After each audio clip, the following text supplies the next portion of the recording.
নমস্কার বন্ধুরা, mummy cooks চ্যানেলে সকলকে জানাই স্বাগত। আজ আমি আপনাদের সামনে নিয়ে হাজির হয়েছি ম্যাঙ্গো কেকের এই রেসিপিটি। আশা করি আপনাদের এই রেসিপিটি ভালো লাগবে। এই রেসিপিটি করার জন্য আমি দুটো হিমসাগর আম নিয়েছি, আপনারা যে কোনো আম নিতে পারেন। এবার আমি আমের পাল্পগুলোকে বের করে নেব। রেসিপিটি কিন্তু ভীষণ সুন্দর, বাড়িতে বাচ্চা থাকলে তাদের জন্য বানিয়ে টিফিনেও দিতে পারেন। এবার আমি একটা ছুরির সাহায্যে সমস্ত আমের পাল্পগুলোকে বার করব। আপনারা চাইলে অন্যভাবেও বার করে নিতে পারেন।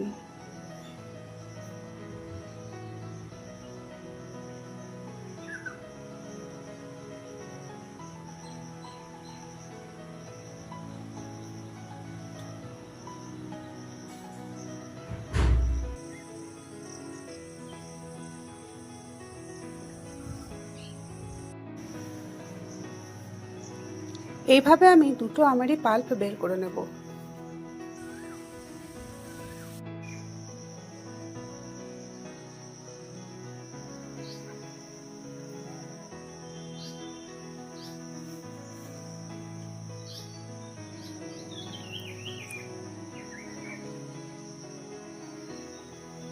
দেখুন, আমি সমস্ত পাল্পটা বের করে নিলাম। এবার একটি ব্লেন্ডারের ভেতরে 1 বাটি চিনি দিলাম। বাটিটা 100 গ্রাম মাপের, এবং এর ভিতরে আমের পাল্পগুলো দিয়ে দেব।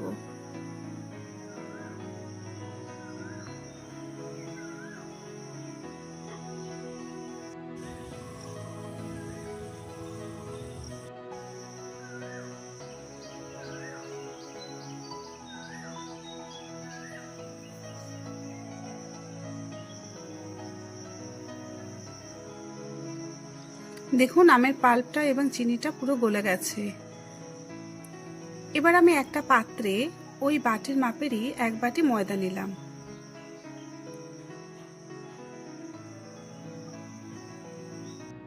এবার এর মধ্যে দিয়ে দেব একটা ডিম।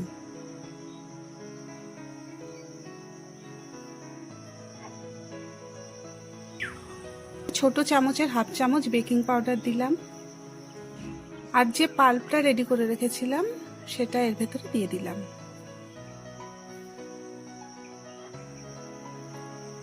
এবার 100 গ্রাম বাটারের 4 ভাগের 3 ভাগ আমি এর ভেতরে দিয়ে দিলাম।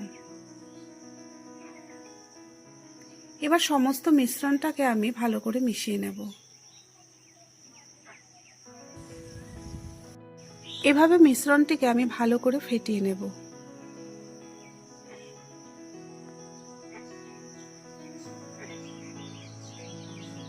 এবার একটি পাত্রে আমি ভালো করে বাটারটা মাখিয়ে নেব, যাতে কেকটা তৈরি হওয়ার পর খুব সহজেই এটাকে তুলে নেওয়া যায়। এবার এই ব্যাটারটি আমি এই পাত্রটির মধ্যে আস্তে আস্তে ঢেলে নেব।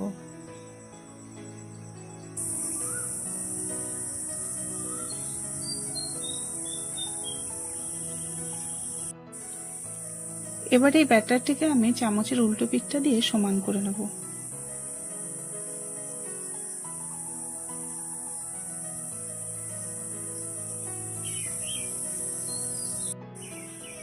এবার পাত্রটিকে একটু নাড়িয়ে নিলাম যাতে এটা সমান হয়ে যায়।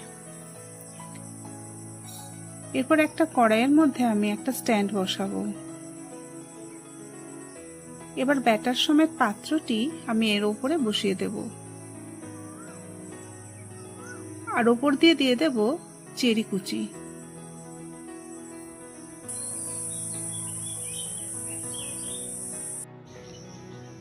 এবার একটা থালা দিয়ে আমি এটাকে চাপা দিয়ে দেব। এরপর গ্যাসের ওভেনটা মিডিয়াম টু লো ফ্লেমে রাখবো এবং 45 মিনিট ধরে এটাকে আমি রেখে দেব।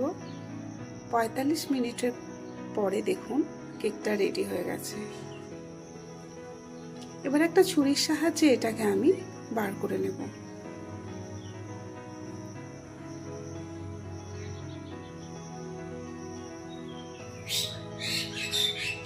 দেখুন, কেকটা বেশ সুন্দর হয়ে গেছে। আপনারাও বাড়িতে বানিয়ে দেখতে পারেন। রেসিপিটা সম্পূর্ণ দেখার জন্য অসংখ্য ধন্যবাদ। ভালো থাকবেন, সুস্থ থাকবেন এবং রেসিপিটি কেমন লাগলো অবশ্যই কমেন্ট করে জানাবেন।